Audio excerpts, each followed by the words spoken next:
ओम गुरुर्ब्रह्मा गुरुर्विष्णु गुरुर्देवो महेश्वराय गुरु साक्षात् परब्रह्म तस्मै श्री गुरुवे नमः। नित्यं शुद्ध निराभासं निराकारं निरंजनं नित्यबोध चिदानंदं गुरुर्ब्रह्म नमाम्यहम्। यस्य पाद प्रभाद्यस्ता प्रपंचो भाति भासुराय तमहं सद्गुरु वंदे पूर्णानंद चिदात्मकम्। ओम भगवत स्वरूप सद्गुरुदेव श्री देवेंद्र विज्ञानी जी महाराज के चरण कमलों में प्रणाम करते हुए इस परंपरा के सभी साधकों की आध्यात्मिक उन्नति की प्रार्थना श्री चरणों में करते हुए गीता तत्वामृत के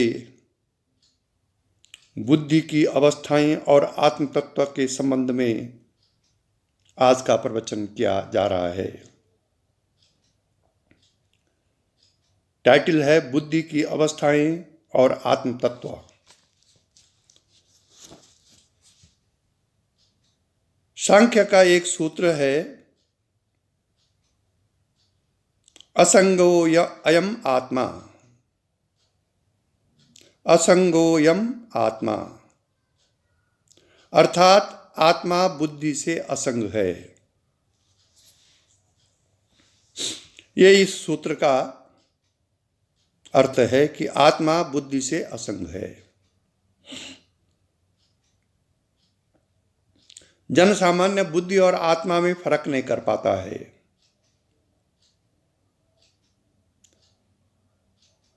बुद्धि में परिवर्तन होता है और आत्मा में कभी कोई परिवर्तन नहीं होता। यह सांख्य का मत है। बुद्धि के परिवर्तन के साथ जो आत्मा में परिवर्तन दिखता है वह मिथ्या है और सोपाधिक है, मतलब उपाधि के कारण है। सोपाधिक मीन्स उपाधि सहित जो है। नारायण कैसे?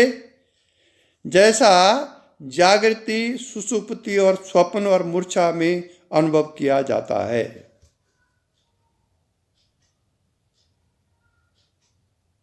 जो जागृति, सुषुप्ति, स्वप्न और मूर्छा में अनुभव किया जाता है, ये अवस्थाएं बुद्धि की हैं, न कि आत्मा की।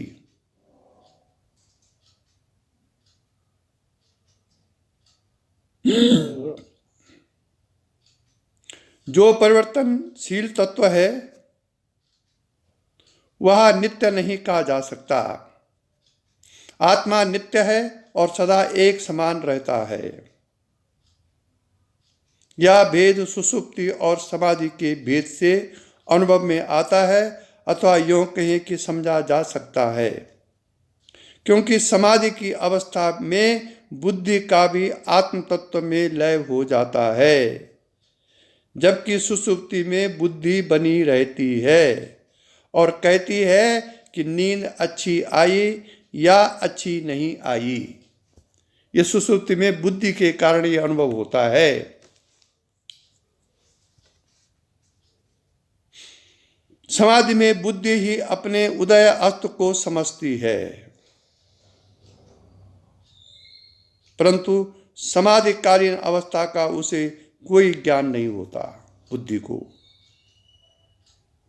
व्युत्थान होने पर समाधि के उदय और अस्त उभय का ज्ञान होता है, जिसे ऋतंबरा प्रज्ञा कहते हैं। यही ऋतंबरा प्रज्ञा है। जिस बुद्धि से समाधि का उदय और अस्त उभय का ज्ञान व्युत्थान होने पर होता है, वो ऋतंबरा प्रज्ञा के आधार पर होता है। योग दर्शन में इसका वर्णन है। जागृत स्वप्न सुषुप्ति का ज्ञान सभी को प्रतिदिन होता ही है। मूर्छा हटने पर मूर्छाकालीन दुखमयी अवस्था का ज्ञान भी अनुभव में आता है। बुद्धि तत्व क्या है और कहां से उत्पन्न होती है, यह विषय विचारणीय है।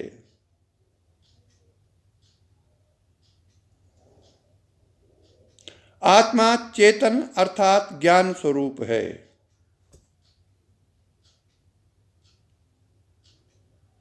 ज्ञान से बाह्य ज्ञेय वस्तुओं को जानने को हम ज्ञान कहते हैं, जिसमें ज्ञाता ज्ञान ज्ञेय की त्रिपुटी बनी रहती है और जो बुद्धि का धर्म माना जाता है।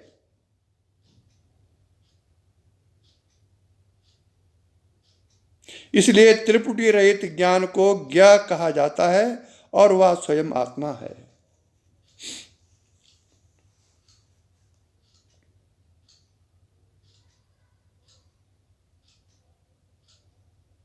निद्रा में निद्रा अवस्था को ज्ञेय समझना चाहिए। मूर्छा में मूर्छा अवस्था को दुखमयी डराने वाली स्थिति ज्ञेय है। ध्यान अवस्था में भी अहम की वृत्ति बनी रहती है, इसलिए वह आत्मज्ञान रूपी ध्येय ज्ञेय होता है।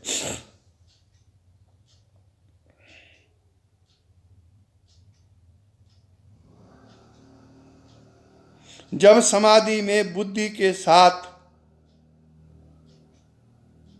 त्रिपुटी भी आत्मा में विलीन हो जाती है,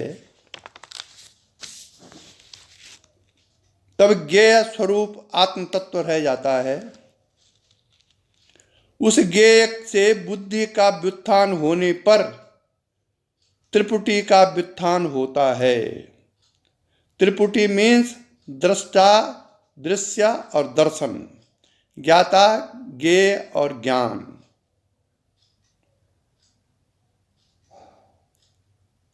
ये तीनों की त्रिपुटी है। इस त्रिपुटी के कारण ही संसार के दृश्य दिखाई देते हैं।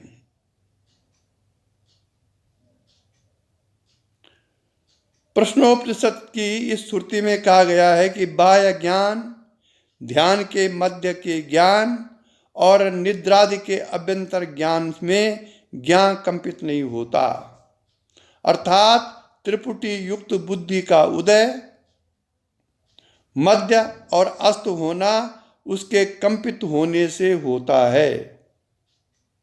आत्मा ज्ञात स्वरूप है और उसके आधार पर ज्ञाता ज्ञान ज्ञेय का उदय होता है। यह त्रिपुटी बुद्धि का धर्म है।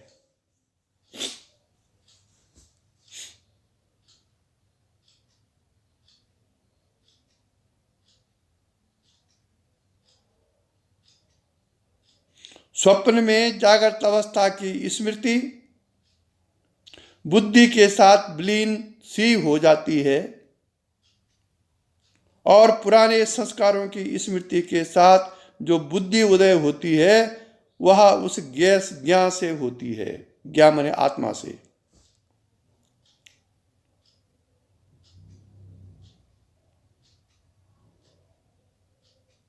स्वप्न के ज्ञेय दृश्य का कोई अस्तित्व नहीं होता।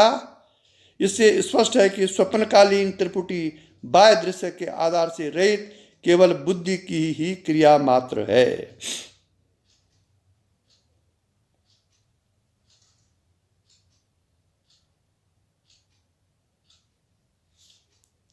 ज्ञाता और ज्ञेय बुद्धि में युगपद उदय होते हैं। ज्ञेय दृश्य का मूर्तिमान होकर देखना और उसका ज्ञान सब उस नवीन उदित बुद्धि के ही अंग हैं। बुद्धि के अतिरिक्त वहां और कुछ भी नहीं है। स्मृति भी बुद्धि का एक अंग है। गीता के 8वें अध्याय में ज्ञाता को अध्यात्म भाव और ज्ञेय को भूत भाव कहा गया है। स्वप्न में जो क्रिया जीव के ज्ञ में होती है, ज्ञ माने आत्मा, स्वप्न में जो क्रिया जीव के ज्ञा में होती है वह सृष्टि के आरंभ में ज्ञा स्वरूप अक्षर परब्रह्म से उदित महत से समझनी चाहिए। इसलिए महातत्व को समष्टि बुद्धि कहा जाता है।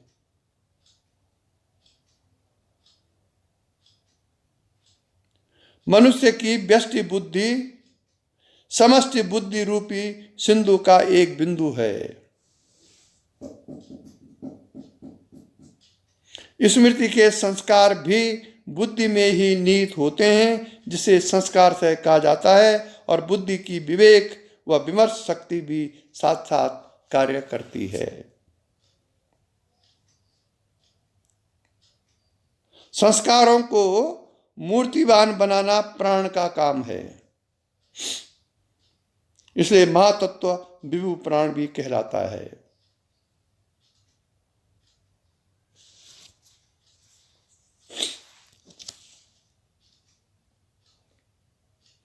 चेतना और ज्ञान, जैसे बुद्धि में ज्ञान अथवा विमर्श विवेक के साथ साथ स्मरण शक्ति भी रहती है, परंतु विवेक रहने पर भी स्मृति में किसी विषय की विस्मृति अथवा न्यूनाधिक स्मृति देखी जाती है। वैसे ही चेतना में विवेक बुद्धि की न्यूनाधिकता अथवा अभाव देखा जाता है, जिसे बेहोशी कहा जाता है। चेतना में क्रिया शक्ति भी होती है, जो मन, इंद्रियों और देह को भी संचालित करती है। क्रिया प्राण का कार्य है, इसलिए चेतना प्राणात्मिका है। मरण के समय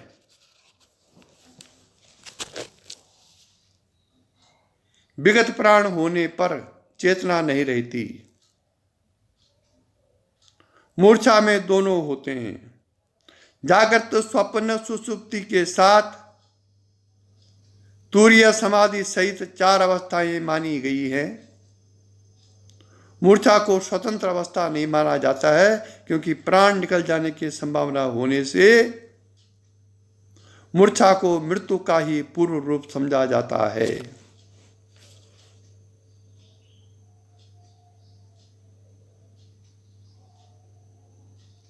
अब गीता योग शास्त्र के संबंध में। गीता योग शास्त्र है, इसके संबंध में बताया जा रहा है।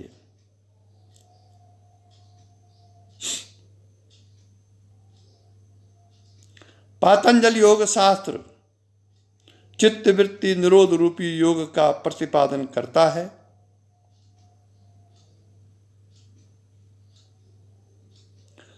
और गीता व्यावहारिक संसार के युद्ध संघर्ष में पड़े विषाद युक्त चित्त वाले मनुष्य को कुशल योद्धा बनाने का मार्ग प्रस्तुत करती है।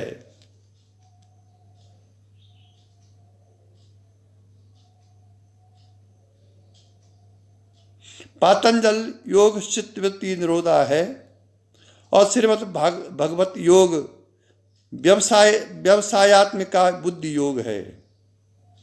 मन की गूढ़, मूढ़, क्षिप्त, विक्षिप्त, एकाग्र और निरुद्ध।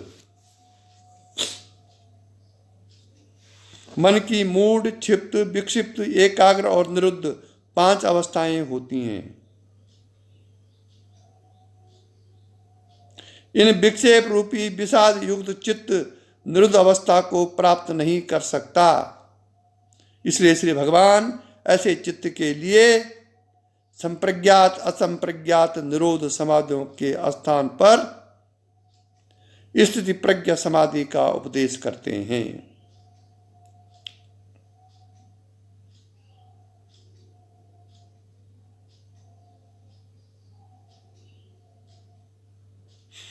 दोनों का अंतिम ध्येय या लक्ष्य ज्ञान है।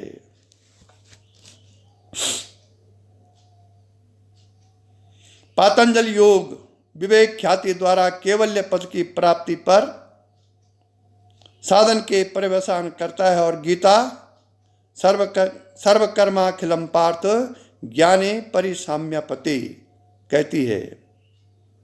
तथा भक्त्या माम विजानाति यावनश्चास्मि तत्वता ततस्तत्वतो माम ज्ञात्वा विशति तदनंतरम।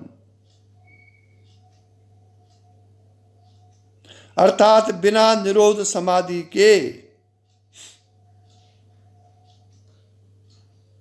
बिना निरोध समाधि के पराभक्ति रूप ब्रह्म भाव द्वारा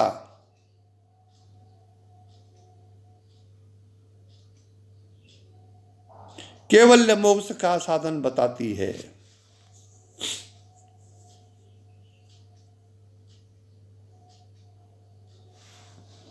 पातंजल योग को अभाव योग और गीता योग को भाव योग समझा जा सकता है। पातंजल योग सांख्य के आधार पर स्थित है।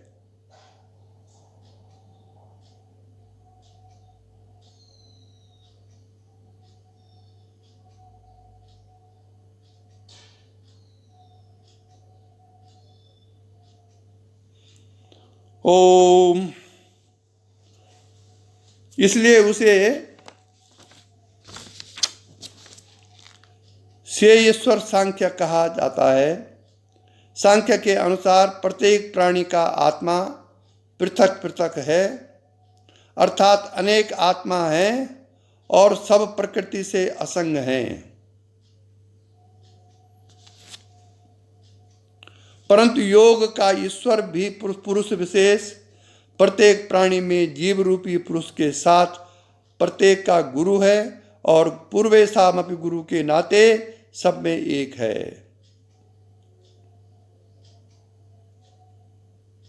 उसका विभिन्न आत्माओं से किस प्रकार से संबंध है यह नहीं बताया है।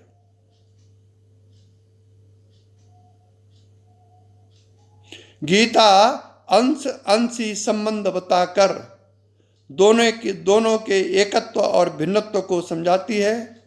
इसलिए गीता का आधार अद्वैत वेदांत है।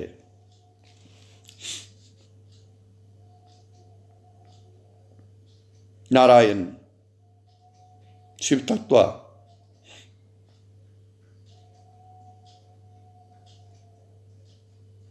प्राय देखा जाता है कि अनेक स्त्री पुरुष संसार के घोर संघर्ष से इतने विषाद चित्त हो जाते हैं कि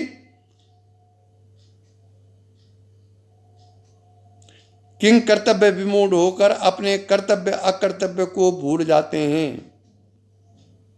अपने दायित्व और जिम्मेदारियों से विमुख होकर साधु सन्यासी बन जाते हैं, जिसके वे अभी अधिकारी नहीं होते और अनेकों मूर्खतावश आत्महत्या करके अपने मूल्यवान जीवन का अंत कर देते हैं।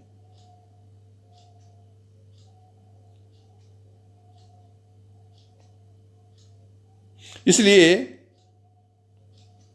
यह गीता शास्त्र स्त्री पुरुष सबके लिए उतना ही कल्याणप्रद है जितना कि अर्जुन को हुआ।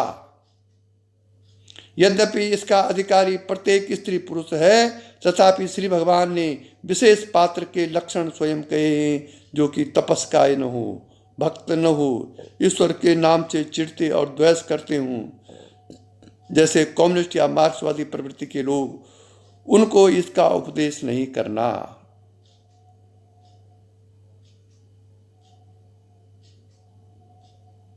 इसलिए गीता का अधिकारी वही मनुष्य है जो आसक्ति भक्त है और मनोनिग्रह एवं इंद्रियों के नियंत्रण रूपी तप से संपन्न है।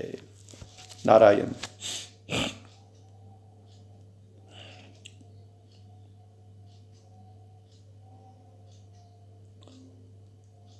प्रथम अध्याय जो गीता का है उसका तात्पर्य है कि अर्जुन जैसा भक्त, श्री कृष्ण भगवान प्रिय सखा, श्री कृष्ण भगवान का प्रिय सखा, परम तप, सूरवीर। कैसा सूरवीर? जो किरात रूपधारी शंकर से मल्ल युद्ध कर सका,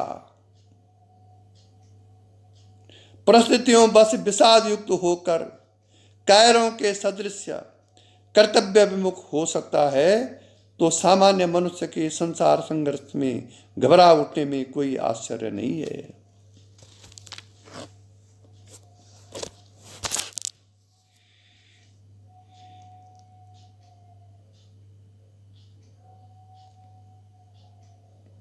दूसरे अध्याय में उसको उत्साह दिलाकर सांख्य के उपदेश द्वारा समझाया जाता है कि मरणशील नश्वर देह आत्मा नहीं, तू आत्मा है, उसे पहचान। भगवान ने उसका उत्साह बढ़ाया। क्या बढ़ाया उत्साह? यह जीव निश्चल आत्मा है, ना बदता और ना मरता है। वह अज्ञानी है जो कहते या मरता और बद करता है। ये भगवान ने अर्जुन से कहा। तू निशोकित का शोक करे, हर बात पंडितों सी करता। जो पंडित है वो जरा मरण का किंचित शोक नहीं करता। जो जन्मा है वो मरेगा ही। शरीर जन्मा है, शरीर मरेगा, तू कहां मरेगा?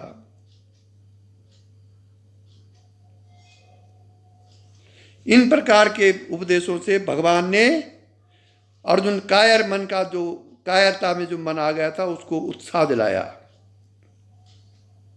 उन्होंने ये नहीं कहा कि तू गलत बोल रहा है, नहीं, भगवान ने उसके गिरे हुए मन को उठाया और कहा कि तू आत्मा है, तू शरीर नहीं है, तीनों शरीरों से ऊपर उठ और उसको अपने को पहचान। बुद्धि योग के अभ्यास द्वारा आत्मा को जाना जाता है, इसलिए इसका थोड़ा सा भी साधन मृत्यु जैसा महान भय से रक्षा करता है। बुद्धि उपकरण है आत्मा जानने का। बुद्धि से आत्मा नहीं जानी जाती है, बुद्धि के अभ्यास के द्वारा आप आत्मा को जान सकते हैं। तब निष्काम कर्म योग को ही बुद्धि योग भी कहते हैं, क्योंकि वह योगी स्थित प्रज्ञ हो जाता है, अर्थात दुखों से घबराता नहीं है, सुखों के पीछे मारा मारा नहीं भटकता, राग द्वेष भय से मुक्त हो जाता है और भारी से भी भारी दुख एवं आपत्ति आ पड़ने पर भी अपने मन का संतुलन नहीं खोता। इसको बोलते हैं बुद्धि योग, निष्काम कर्म योग।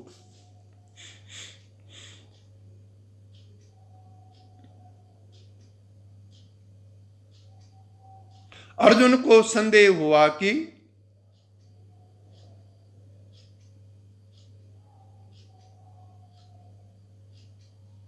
जब सांख्य से आत्मज्ञान हो सकता है तो फिर निष्काम कर्मयोग के लिए घोर कर्मजाल में क्यों पड़ा जाए।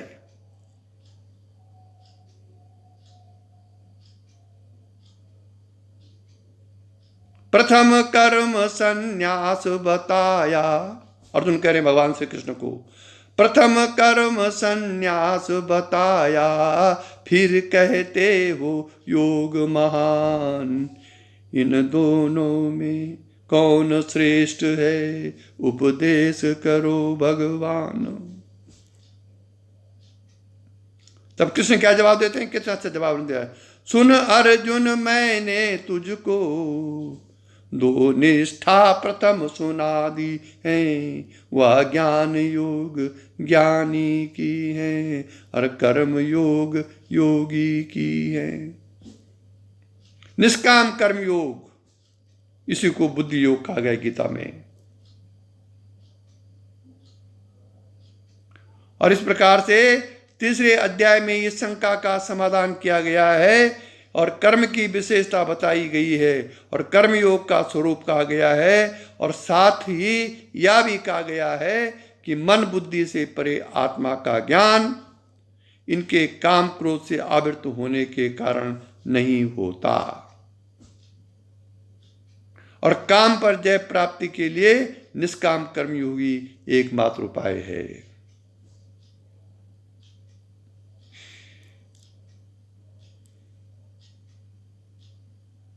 ये तीसरे अध्याय में भगवान ने अर्जुन को समझाया।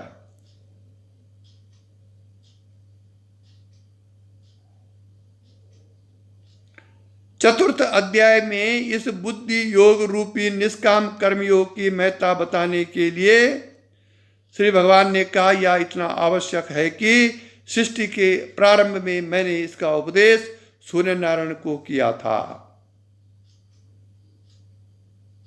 और समय समय पर लोक में इसकी विस्मृति होने पर परिणामतः धर्म का लोप होने लगता है।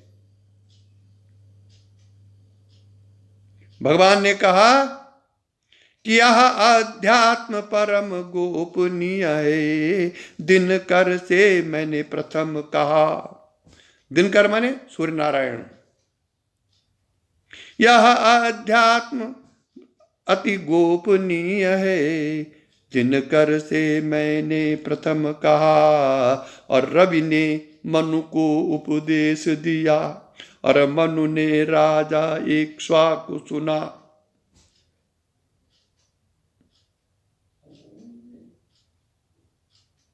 और जब इस योग का विस्मृति होने लगती है तब उसका परिणाम होता है कि धर्म का लोप होने लगता है। और तब धर्म को बचाने, साधुओं की रक्षा करने एवं पापियों के संहारार्थ मुझे युग युग में अवतार लेना पड़ता है।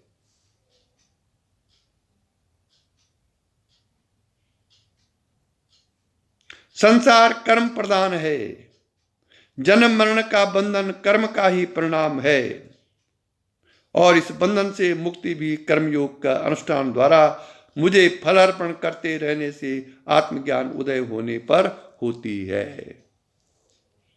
मुझे का मतलब, कृष्ण का मतलब वहां पर आत्मा है। इसलिए जो कर्म मेरी प्रसन्नता प्राप्त करने की दृष्टि से किए जाते हैं उन्हें यज्ञ समझना चाहिए।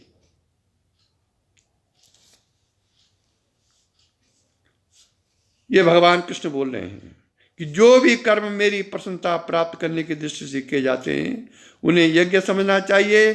दृष्टांत के रूप में कुछ यज्ञ रूप कर्मों के उदाहरण भी दिए गए हैं। सब कर्मों की समाप्ति ज्ञानोदय पर ही होती है।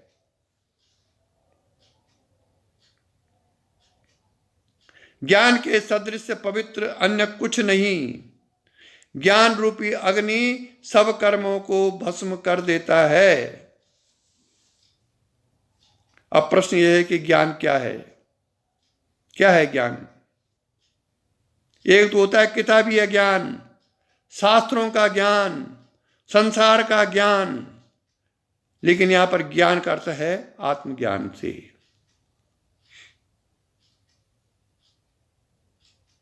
आत्मज्ञान ही सर्वोपरि है। इस ज्ञान के पीछे सब ज्ञान फीके हैं और इस ज्ञान का अनुभव तत्वदर्शी ज्ञानी गुरु से दीक्षा लेकर योगानुष्ठान द्वारा योग सिद्धि होने पर ही होता है।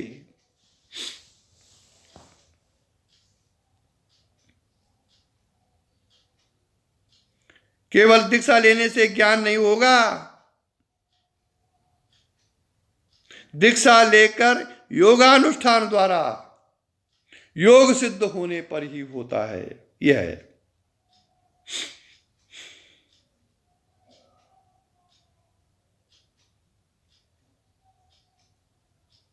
पांचवें अध्याय में फिर इस बात पर बल दिया गया है कि कर्म करने से ही कर्मों से छूटा जा सकता है, अन्यथा नहीं। कर्म करने से ही कर्मों से छूटा जा सकता है, अन्यथा नहीं। वहां भगवान कहते हैं अर्जुन को, इस जग में प्राणी एक क्षण भी नहीं रह सकते बिन कर्म किए, यहाँ पर बस निश्चित होता अर्जुन, प्रकृति के बस सब फंसे हुए। जो कर्म नहीं करते पै हट से, पर चिंतन मन में करते हैं, वे अधम पुरुष मिथ्यावादी वृथा पाप सर धरते हैं।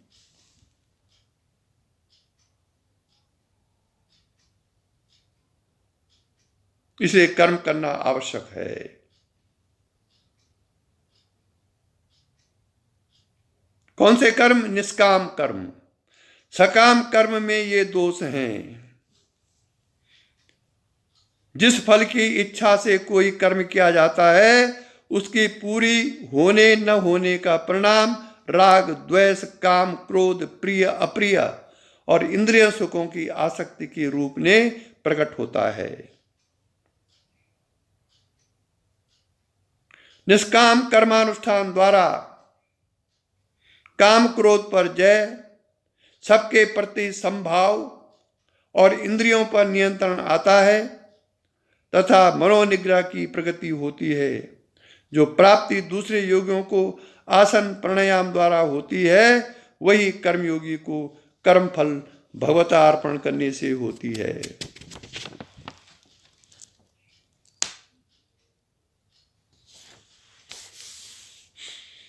ओम।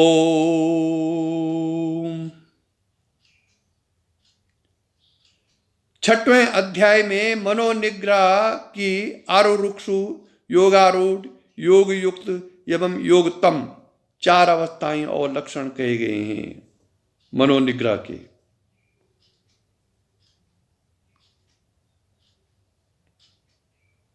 श्री भगवान कहते हैं कि मदगते नान्तरम आत्मना भजते यो माम,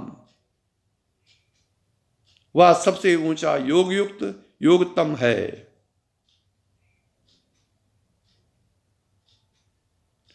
जैसा कि चतुर्थ अध्याय में कहा है कि वही तत्वदर्शी ज्ञानी गुरु से दीक्षोपरांत साधन द्वारा योग संसिद्ध होकर ज्ञान प्राप्त करता है।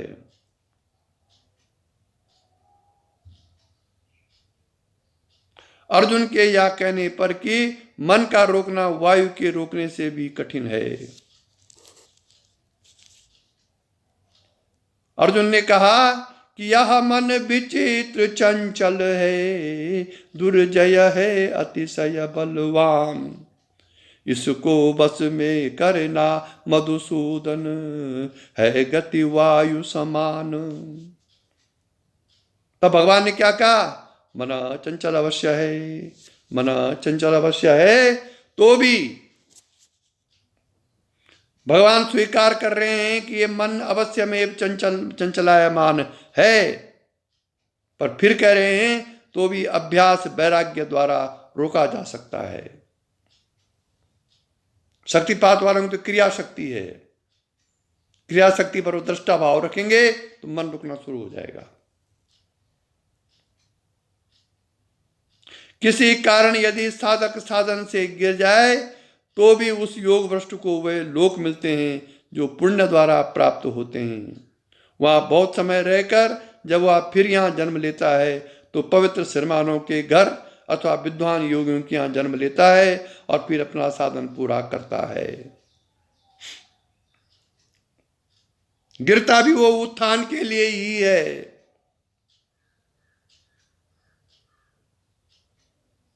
अगर गिरेगा नहीं तो उत्थान की भावना कहां से पैदा होगी? यदि वो लगा हुआ है तो।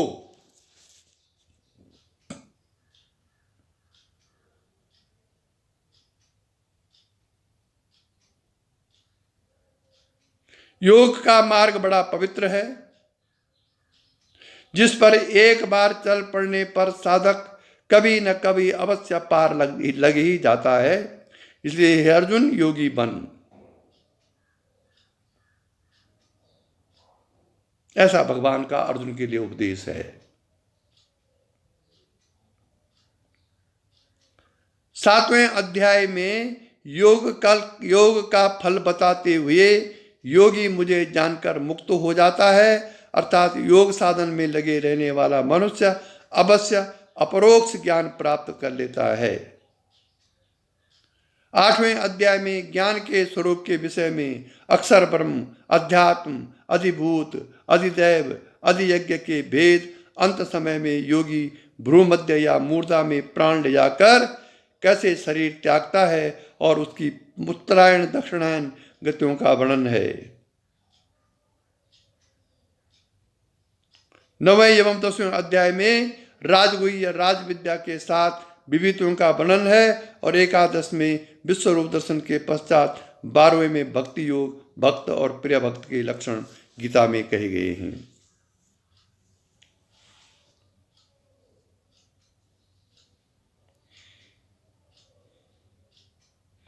13वां अध्याय में का भी बड़ा महत्व का है। इसमें सांख्य की प्रकृति पुरुष को क्षेत्र क्षेत्रज्ञ और सब क्षेत्रों के विभिन्न क्षेत्रज्ञों को ईश्वर का रूप कहकर सांख्य वेदांत का पूर्वोत्तर संबंध दिखाया गया है।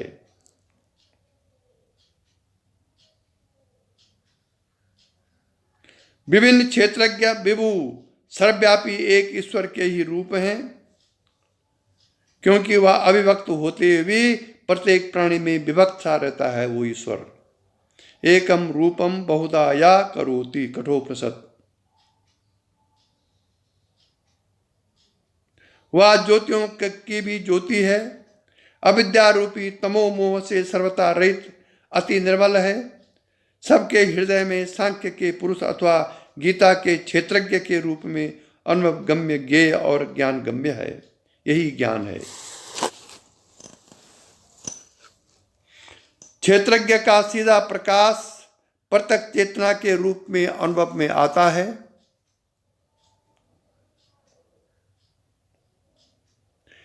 क्षेत्रों के प्राकृतिक 24 तत्वों के संगात रूपी देह पर चमकने वाली चेतना क्षेत्र का अंग और सौपाधिकी है।